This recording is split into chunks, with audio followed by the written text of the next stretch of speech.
धक्का मारो मौका है। अरे ईवीएम हटाओ, देश बचाओ, अरे ईवीएम हटाओ, देश बचाओ, अरे मोदी हटाओ, देश बचाओ, अरे फडणवीस हटाओ, देश बचाओ, अरे मोदी हटाओ, देश बचाओ। डॉक्टर बाबासाहेब आंबेडकरांचा, छत्रपती शिवाजी महाराजांचा, अरे ईवीएम जलाओ, अरे ईवीएम जलाओ, अरे ईवीएम हटाओ, अरे ईवीएम जलाओ, ईवीएम जलाओ, ईवीएम जलाओ, ईवीएम जलाओ, मोदी हटाओ, मोदी हटाओ, मोदी हटाओ।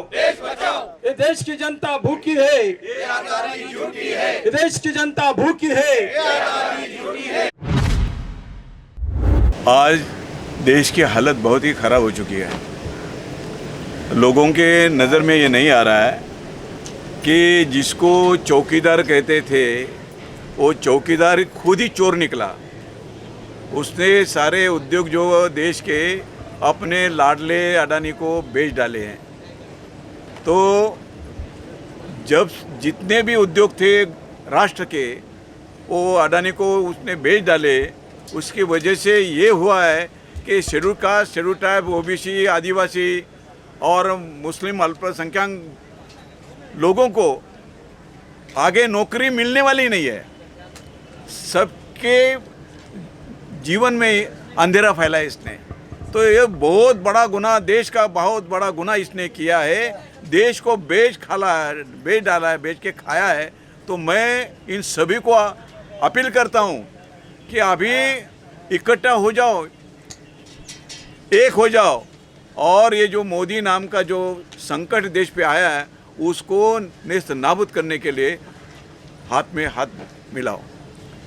हमारी मांग ये है कि जो उद्योग मोदी ने अडानी को बेचे हैं उन सारे उद्योगों का जो सेल डीड है वो रद्द किए जाए और फिर से राष्ट्र की संपत्ति घोषित की जाए।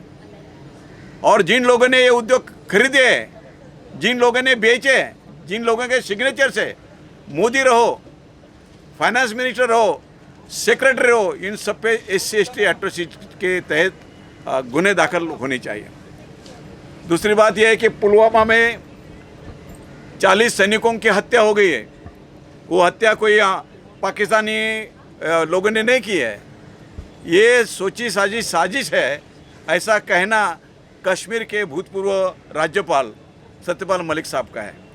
उनका कहना है कि आर्मी वालों ने 40 सैनिकों के लिए हवाई जहाज़ मांगा था मगर उनको हवाई जहाज़ दिया नहीं गया, सुरक्षा भी नहीं पर्याप्त दी गई उनको।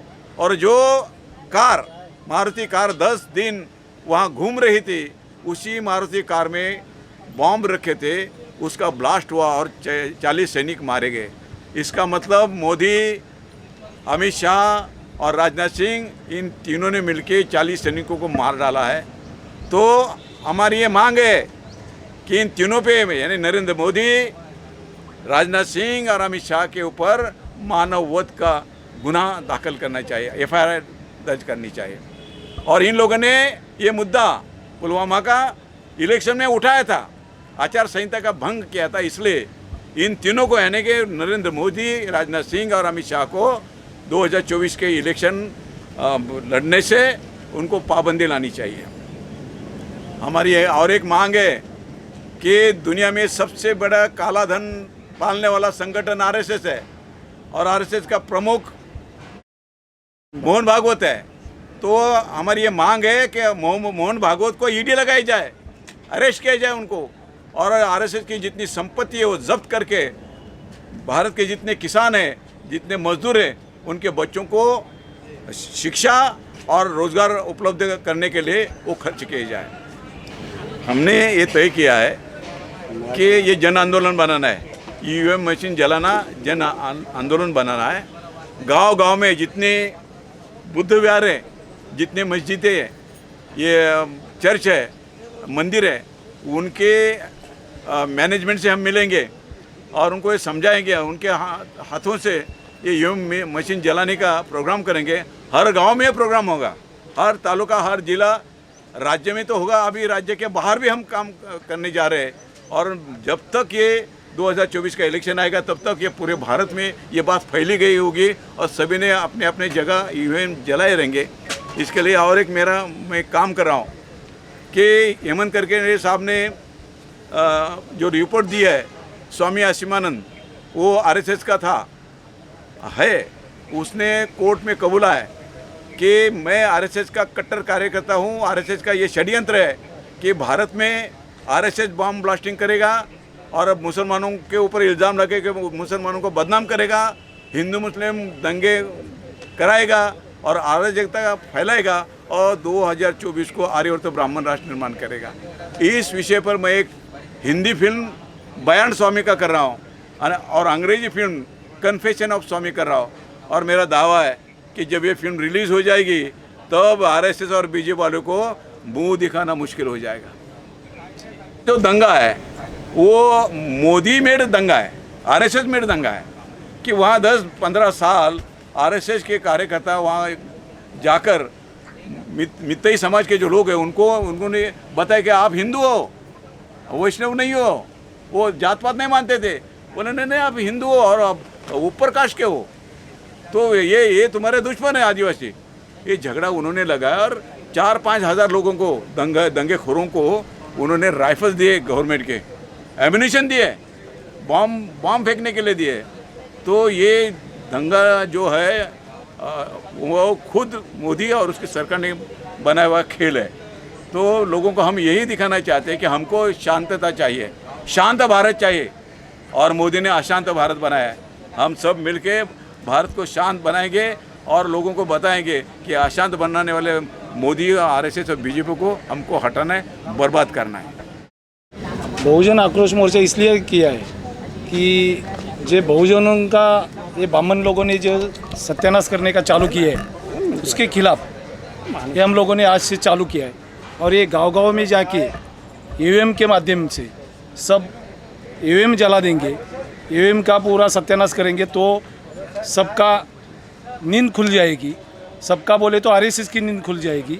आरएसएस से मेन है, आरएसएस के खिलाफ एक आक्रोश मोर्चा चालू है और आक्रोश मोर्चे के हिसाब से हम लोग सब बहुजन इकट्ठा करके पूरा महाराष्ट्र नहीं तो पूरा इंडिया में हम लोग ये फैलाने वाले हैं कि कौन सा भी हालत में इंडिया का गांव-गांव जो आरएसएस का जो शाखा ब्रांच जो चल रहा है वो कैसा भी करके उसमें ज़्यादा से ज़्यादा बहुजन समाज के लड़के लोग आते हैं, वो लड़के लोग आना नहीं चाहिए।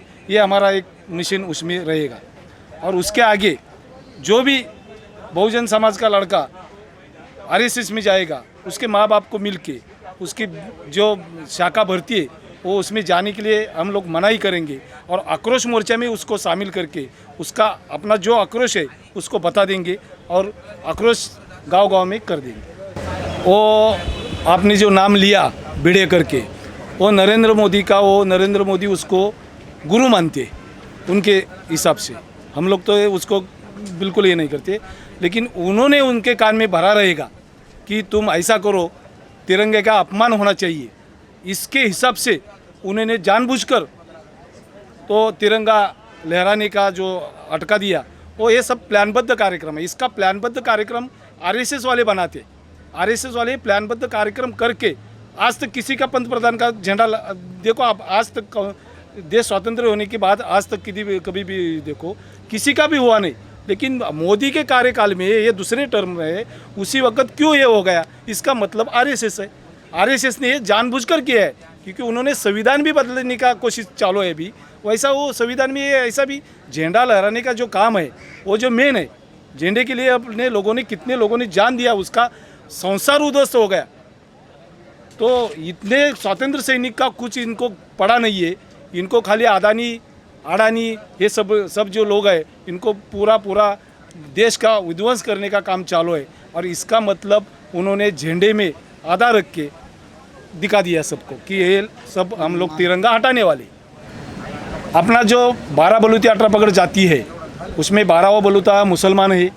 ये मैं जाहिर सब जगह पे लाइव पे भी बोलता हूँ, आप तुम्हारे सामने ही बोल रहा हूँ कि ये सब इकट्ठा होना चाहिए क्योंकि राजकारण आ गया तो सब सत्यानाश होता है। ये राजकारण वाले लोगों को धड़ा सिखाने के लिए अपन पहला ईवीएम जला देंगे। ईवीएम जलाने के बाद राजकारण बाबा साहेब आम्बेडकर की जी घटना लिखा है बाबा साहेब आम्बेडकर जी ने, वो घटने के हिसाब से राज चलना चाहिए। कौन सा भी हालत में बहुजन इकट्ठा होना चाहिए। और आक्रोश जो मोर्चा हम लोगों ने चालू किया है, या आक्रोश मोर्चे को सब लोगों ने साथ देना चाहिए। ये अभी देखो महाराष्ट्र का जो हो गया है, जो 40 आमदार इधर उधर हो गए, उसके बाद में शिवसेना होने के बाद राष्ट्रवादी हो गया, ये मतलब के लिए ये ऐसे लोगों को लोगों ने ये भेजना ही नहीं चाहिए, उसको वोटिंग भी करना नहीं चाहिए। ज़्यादा से ज़्यादा लोगों ने, मैं तो ऐसा बोल रहा हूँ, ऐसे लोग जो है ये जो अभी राजकारण में सत्ते में बैठे, राज्य में है, केंद्र में है, ये सब मतलब के लिए है।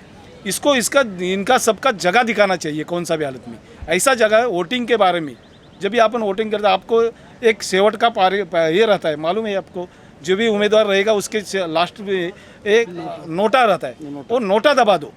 मैं यही बोल रहा हूँ कि आपको नहीं किसी को देने का, एक भी लायक नहीं है, इसका अर्थ ऐसा होता है, एक भी लायक नहीं, इसके लिए नोटा दबा दो और इसको पहला बाहर निकालो सबको। और ये अपन ऐसे हरामी लोगों को भेज देंगे मंत्रालय में, दिल्ली में, तो देश का विकास होने वाला नहीं। एक भी आदमी को, ये जो अभी जो मंत्रालय में मंत्री है, आमदार खासदार है, खासदार लोग हैं, इनको एक भी आज़ादी का किसी को पड़ा नहीं है। आज़ादी में सब 12 बलूती 18 पगड़ लोगों को जान गई है, उनके संसार उद्ध्वस्त हो गए, अनेक लोगों को हत्या हो गई, अनेक लोगों को फंसा दिया। जैसा मैं भाषण में बोला, सावरकर ने अपना माफीनामा दिया, सावरकर ने अपना पत्री सरकार का लोगों को पकड़ के दिया ब्रिटिश को। आज हम आक्रोश मोर्चा के हिसाब से एक साथ आए हुए हैं। उसका कारण ये है कि जिस तरह से अन्याय, अत्याचार जिस दलित समाज पर हो रहे हैं, जहां आदिवासी है, दलित शोषित कामगार है, उनके ऊपर पूरे भारत में बहुत बड़े पैमाने पर अन्याय चल रहे हैं। ये हम मानने वाले हैं क्या? हमने ये मानना है क्या? और दलित पैंथर ने हर वक्त इसका विरोध किया है, पूरे भारत में विरोध किया है, अंतर्राष्ट्रीय स्तर पे विरोध किया है। हर वक्त हम उसका विरोध करेंगे और सामान्य जनता की हम यहाँ पे वापस एकदम रुजुआत करेंगे और उनको वापस उनका जो स्थान है वो वापस तैयार करेंगे। दलित पैंथर निर्माण करने के वक्त आज हम 5 हैं, आज हम 50 है, लेकिन हम हजारों की संख्या में आएंगे, हम 5 लाख की संख्या में आएंगे, 5 करोड़ की संख्या में आएंगे। पूरा जनता हमारे साथ में होगा, लेकिन वो जनता साथ में होगी क्योंकि गरीबों का, दलितों का ये राज हम निर्माण करेंगे और उस हिसाब से सबको शिक्षण मिलेगा, सबको उसके रोजगार मिलेंगे, सबको अपना हक मिलेगा। इस हक के लिए हम लड़ेंगे, हर वक्त लड़ेंगे और इसका पुनर्निर्माण, दलित पैंथर का पुनर्निर्माण हमने इस वजह से किया है। आज या आक्रोश मोर्चाने जातीवादी धर्मांध शक्तीला खुलं आव्हान दिलेलं आहे। ते जे सत्तेवर येऊन या देशाचं राजकारण जे गढूळ करू पाहत आहेत, धर्माधर्मामध्ये जातीमध्ये भांडण लावून सत्तेची पोळी भाजू इच्छित आहेत, अशांना EVM हटवल्यानंतर ते हटवले जाणार आहेत आणि त्यासाठी EVM हटाव ही प्रमुख मागणी घेऊन हा मोर्चा संघटित झाला। याच्यामध्ये भारतीय दलित पॅंथरच्या दुसऱ्या फळीचं नेतृत्व म्हणून मी फार जबाबदारीने बोलतोय। या देशामध्ये अंधार युग चालू झालेला आहे आणि हे अंधार युग चालू असताना या ठिकाणी दलितांवरचे अन्याय वाढलेले आहेत, मणिपूर जळतंय आणि मी एक या ठिकाणी तुम्हाला सर्वांना आवर्जून सांगू इच्छितो की जसं युद्धजन्य परिस्थितीमध्ये कुठलाही देश प्रगती करू शकत नाही, तसेच या भारतातला जो 85% शोषित पीडित दलित समाज आहे, तो समाज आज भयावह अवस्थेत आहे। त्याच्या हाताला रोजगार नाही आहे, काम नाही आहे आणि त्यामुळे तो प्रगती करू शकत नाही, त्याची उन्नती होऊ शकत नाही। का तर देशाचा कणा जर ताट असेल तर हा 85% समाज आर्थिक, सामाजिक, शैक्षणिकदृष्ट्या उभा राहायला पाहिजे, शांततेचं वातावरण या देशामध्ये पाहिजे आणि या देशाला सुजलाम सुफलाम करण्यासाठी दलित पॅंथरची मूवमेंट लोकशाही मार्गाने डॉक्टर बाबासाहेब आंबेडकरांच्या विचारावरती भारतीय दलित पॅंथरचं पुनर्जीवन झालेलं आहे आणि या ठिकाणी ह्या देशाला दोन्ही महासत्तेच्या बरोबर नेऊन ठेवण्याचं काम आणि चांगल्या लोकांना सत्तेत घेऊन जाण्याचं काम या भारतीय दलित पॅंथरच्या चळवळीमुळे होणार आहे। या आक्रोश मोर्चा त्याची नांदी आहे। एवढं बोलतो, या ठिकाणी थांबतो। जय भीम, जय भारत।